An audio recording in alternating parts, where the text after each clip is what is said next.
Marcus watched his days blur together, and a distant dream kept tugging at him. He tried to shake it off, but the longing returned each time he looked up. Around him, everyone kept typing, as if life were a loop no one questioned. Even outside, the city rushed him forward, and he let it happen without protest. Then, one small collision stopped him, and the day finally broke its pattern. A passport slipped free, and in that instant, possibility landed right at his feet. He picked it up and found a life inside it, marked by daring choices and miles. The traveler's advice hit harder than he expected. Don't let fear set your limits. He returned the passport, but the idea stayed with him, louder than the traffic. That night, he stared at his own blank passport, realizing waiting was a decision. He opened his laptop and searched for flights, letting curiosity win a quiet battle. When he chose Thailand, his nerves didn't vanish, but they finally made room for hope. With one click, he committed, and the life he imagined began to feel reachable. On the plane, fear sat beside him, but excitement refused to leave his seat. As the ground fell away, he understood he'd already left his old self behind.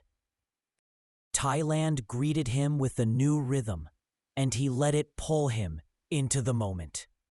He wandered markets and realized wonder isn't rare. It's just usually ignored. He tasted something unfamiliar, and it felt like saying yes to himself at last. Soon he was laughing more easily, surprised by how quickly courage becomes habit. A stranger became a friend, and stories shared over coffee made the world feel smaller.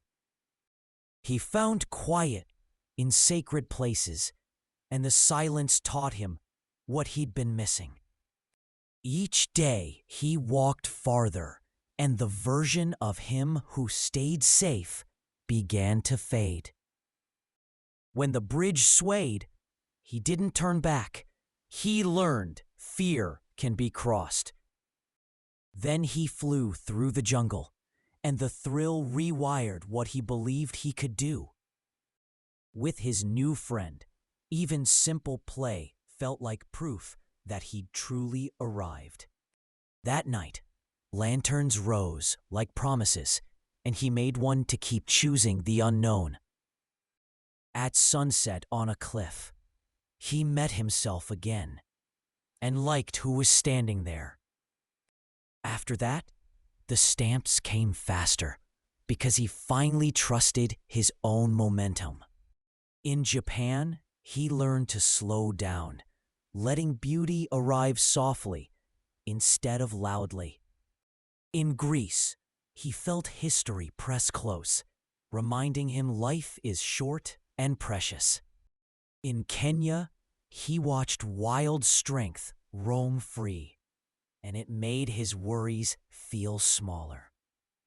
In Peru, he followed old trails upward, realizing effort can be its own reward. And when children laughed with him, he remembered joy doesn't need a common language. When he came home, he didn't feel trapped anymore. He felt like someone who'd lived. He opened his passport to pages full of color, and every mark felt earned. Back at work, he brought a new postcard, not as escape, but as proof. He didn't need to announce it. The calm confidence in him said everything.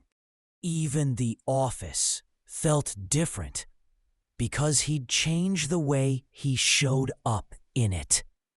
Maybe you're like him, waiting for the perfect moment that never quite arrives. But the world doesn't wait, and the first step is usually smaller than you fear. Somewhere, adventure is already calling, and it's been patient long enough. People everywhere are out there discovering themselves, one brave choice at a time.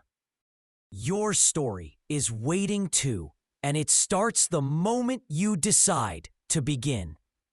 So follow Dennis Tours and let the next destination pull you into your own adventure.